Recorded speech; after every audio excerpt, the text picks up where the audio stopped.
Wir befinden uns hier am Deutschen Gymnasium für Nordschleswig in Appenrade. Als Nordschleswig bezeichnet man den südlichen Teil Dänemarks, in dem die deutsche Minderheit hier lebt.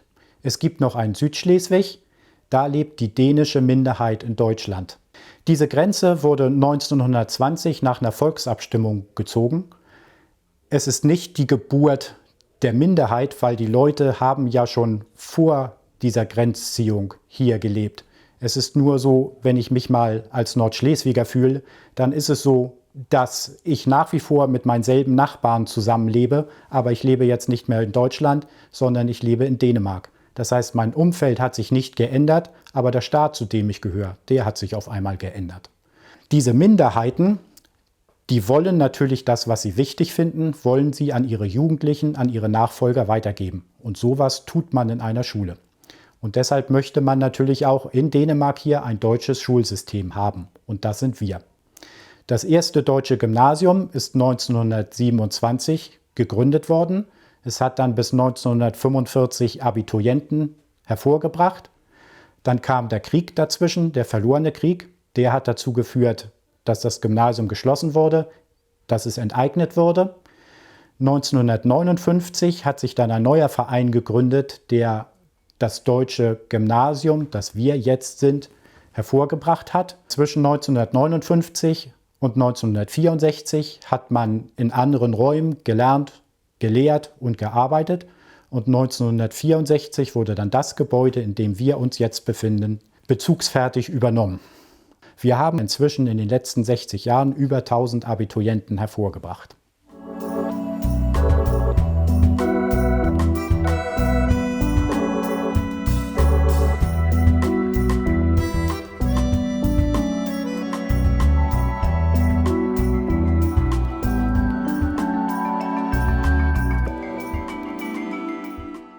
Die deutschen Schulen hier, die laufen nach dem dänischen Schulsystem. Wir sind im Prinzip vollkommen wie eine dänische Schule. Also angefangen mit der Volksschule. Von Klasse 0 bis 9 besucht man eine Volksschule.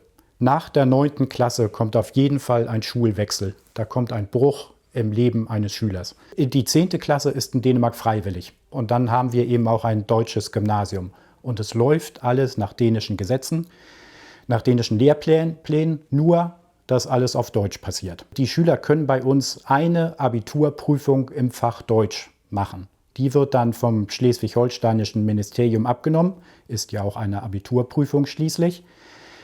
Und wenn sie diese bestehen, dann haben sie auch den Zugang zu den deutschen Universitäten. Es gibt insgesamt 13 deutsche Volksschüler, die sind verteilt über ganz Nordschleswig. Es gibt eine Menge deutsche Kindergärten. Es gibt 2 hier in Appenrade. Und dann gibt es an jedem Ort, an dem es eine deutsche Schule gibt, gibt es im Prinzip auch einen deutschen Kindergarten. Vom Kindergarten bis zum Gymnasium kann man sich auf Deutsch hier in Dänemark bilden lassen. Also ich finde halt besonders, dass wir Deutsch sprechen und halt auch die Möglichkeit haben, einen dänischen und einen deutschen Abschluss zu machen. Dass man die Möglichkeit danach hat, auszusuchen, ob man lieber in Dänemark studieren möchte oder lieber in Deutschland. Ich möchte gerne Medizin studieren. Ich würde das schon gerne in Dänemark machen, weil ich finde das System einfach besser, ist ein bisschen einfacher und sowas. Und an sich auch finde ich es halt besser zu wohnen in Dänemark.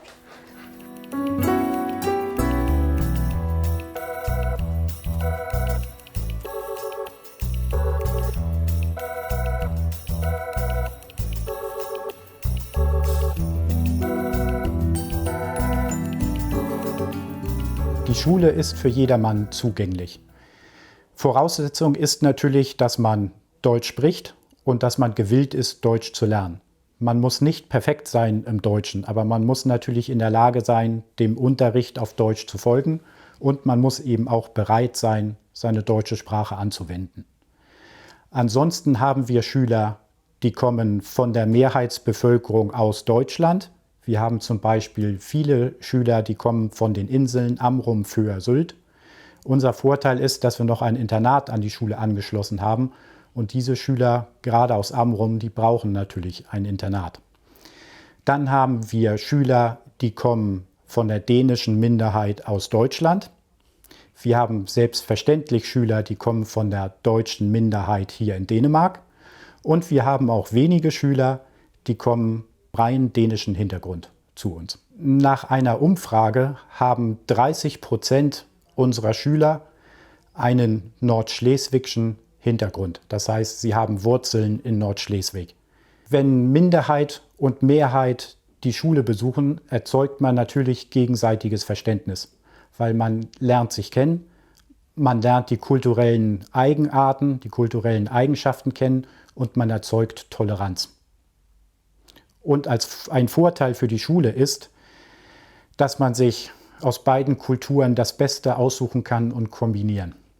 Die Schule wird finanziert zum größten Teil aus dänischen Staatsgeldern. Nach dänischen Richtlinien bekommt man als Privatschule nicht den vollen Satz, nicht das volle Taxameter pro Schüler. Dann kriegen wir weiter noch Zuschüsse vom Land Schleswig-Holstein und vom Bund auch und werden dann an die deutschen Schulen verteilt.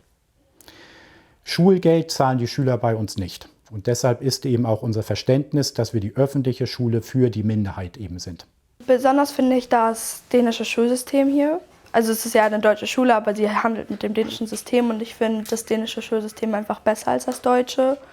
Und ich finde diese Zweisprachigkeit cool und dass man diese Möglichkeit hat, dennoch in Deutschland zu studieren oder eine Ausbildung zu machen, nachdem man hier seinen Abschluss gemacht hat.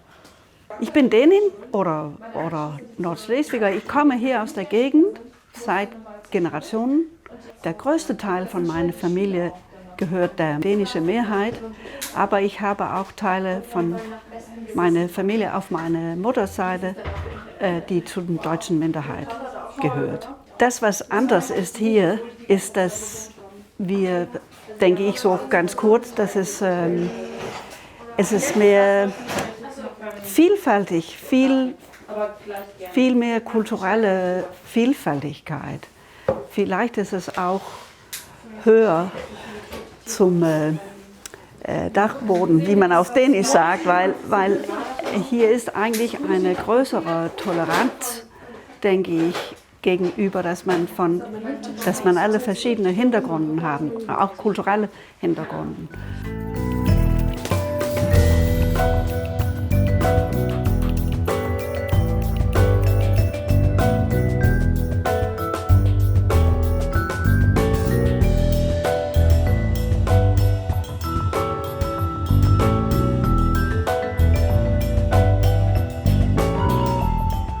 Wir pflegen die deutsche Kultur, weil die meisten Kollegen, die bei uns unterrichten, in Deutschland ausgebildet sind.